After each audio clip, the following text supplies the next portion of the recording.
ආයුබෝවන් මේ දවස්වල ලංකාවේ කාලගුණය ගැන හිතාගන්න තමාරුයි නේද? ඇත්තටම එක දවසක් අධික රස්නයක් පහුවදාට හිතාගන්න බැරි විදියට වහිනවා. ඔව්.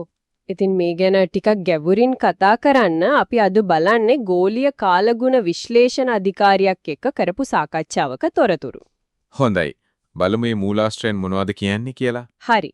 එතකොට අපේ අරමුණ මේ වෙනස් වීම හේතු ඉස්සරහට මොනවා වෙයිද කියන එකේ තියෙන අභියෝග සහ අපිට මොනවද කරන්න පුළුවන් කියන එක ගැන කතා කරන එක. මේ මූලාශ්‍රය දත්ත ඇත්තටම ටිකක් හිතන්න පොළඹවනවා. ඔව්.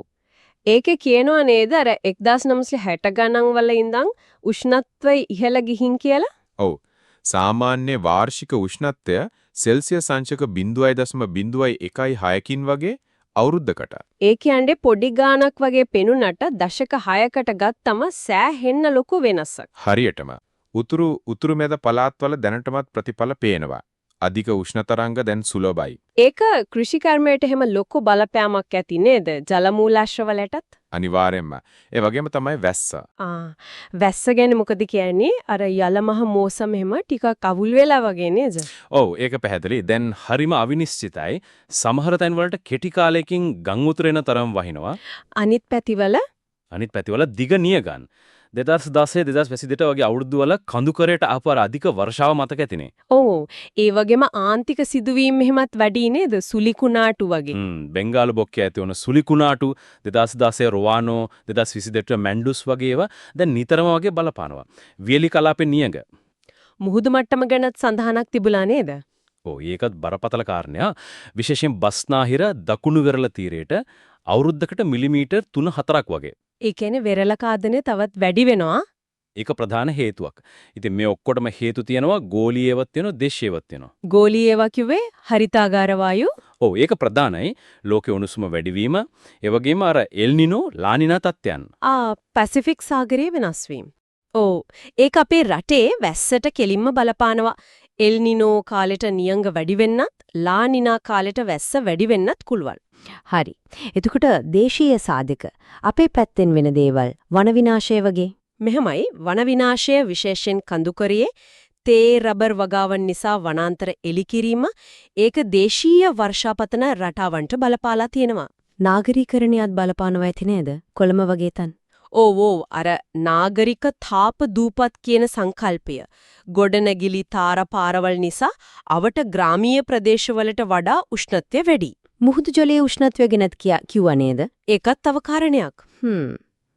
අපේ රටේ පිහිටීමත් එක්ක මේ බලපෑම් වෙනස් වෙනවද? සමකයට කිටු නිසා. ඔව් යම් බලපෑමක් තියෙනවා. ඉන්දියන් සාගර ද්විද්‍රවය, ඒ කියන්නේ IOD එක ඒක අපේ මෝසම් වැස්සට බලපානවා. ඒ වගේම අර මැඩන් ජූලියන් දෝලනීය MJO කියන වායුගෝලීය තරංග රටාව ඒකත් කෙටි කාලීන වැස්සට බලපානවා. ඒ කියන්නේ මේ ඔක්කොම එකට පැටලිලා තියෙන්නේ. හරියටම. ඒක නිසා තමයි අනාවැකිය කියන එකත් අමාරු. ඒක තමයි අභියෝගය නේද? මේ සංකීර්ණ පද්ධති ඒකම අර දත්තමදිකමක් තියනෝ නේද? දුරස්ත ප්‍රදේශවල එහෙම. ඔව්. කාලගුණ මධ්‍යස්ථාන හිඟකම, තීන දත්ත කෙටි කාලීන වීම, වේගවත් නාගරීකරණය, ඉඩම් පරිහරණ විනාශකම් මේ ඔක්කොම බලපානවා. පරිගණක සම්පත් ගැනත් සඳහනක් තිබුණා මූලාශ්‍රයේ. ඔව්. ඉහළ විභේදන දේශගුණ ආකෘති හදන්න අවශ්‍ය සම්පත් හිඟකමත් ප්‍රශ්නයක්. හරි. එතකොට මේ ඔක්කොම එක්ක අපි කොහොමද මේකට මුහුණ දෙන්නේ මොනවද කරන්න පුළුවන්? ප්‍රධානම දේ තමයි අනුවර්තනය වීම. දේශගුණ වර්තුත් වීමේ හැකියාව වේදි කරගන්න ඕනේ. ඒ කියන්නේ පූර්වානුතර ඇංගුවේ පද්ධති දියුණු කරන එක, ආපදාවලට කලින්ම සූදානම් වෙන එක. ජල කළමනාකරණය හරිම වැදගත්. වැහි වතුර එකතු කරන එක වගේ දේවල්? ඔව්. ඒ වගේම කාර්යක්ෂම වාරික්‍රම, බිඳු ජල සම්පාදනය වගේ පරිසරය පැත්තෙන් වනාන්තර නැවත ඇති කිරීම විශේෂයෙන් කඩොලාන ආරක්ෂා කරන එක, වගා කරන එක වෙරළ කාදනයට උදව්වක්. කෘෂි කර්මයක් වෙනස් වෙන්න ඕන නේද? අනිවාර්යෙන්ම. දේශගුණ ස්මාර්ට් කෘෂි කර්මයට යන්න වෙනවා නියංගයට ඔරුත්තු දෙන භෝග විවිධාංගීකරණය. මේවා ප්‍රතිපත්ති මට්ටමනුත් ක්‍රියාත්මක වෙන්න ඕන නේද? ඔව්. අර ජාතික අනුවර්තන සැලැස්ම NAP එක ඒක හරියට ක්‍රියාත්මක කරන එක වැදගත්. ඒ වගේම ජාත්‍යන්තර සහයෝගීතාවත් අවශ්‍යයි. UNFCCC, IPCC වගේ කිවිසුම් හරහා. ඔව් ඒ හරහා තාක්ෂණික මූල්‍ය ආධාර ලබා ගන්න පුළුවන්. එහෙනම් පැහැදිලි ලංකාවේ දේශගුණේ ලොකු අවදානමක තියෙන්නේ. ගෝලීය හේතු වගේම අපේ දේශීය ක්‍රියාකාරකමුත් මේකට බලපාලා තියෙනවා. ඉතින් මේකට මුහුණ දෙන්න නම් අර අනුවර්තන උපාය මාර්ග ක්‍රියාත්මක කරන එක අත්‍යවශ්‍යයි වගේ. හරියටම.